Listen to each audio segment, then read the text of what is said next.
ضلع چاگی کے علاقہ نوکنڈی سے وائس آف مکران کے بیورو چیف سید جان بلوچ کی رپورٹ کے مطابق رمضان مبارک سے ایک دن قبل تفتان ٹو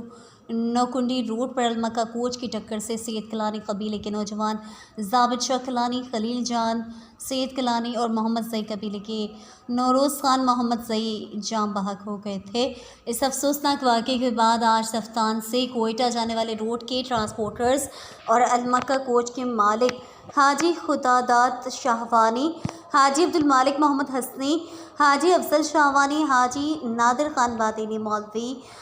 دوست محمد، حاجی نبی بخش بادینی، محمود بادینی اور عبدالستار نے نوکنڈی کے قبائلی عمائدین حاجی امان اللہ مینگل، مفتی خلیل الرحمان محمد حسنی، حاجی رفیق ساسوری اور مولوی عبدالخالق حقانی کے ہمراہ بلوچی رسم و رواج کے مطابق میڑ لے کر سید کلانی ہاؤس تشریف لائے،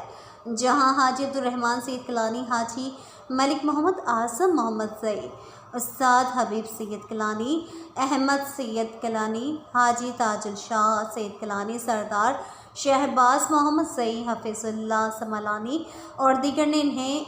بیع بخیر کیا۔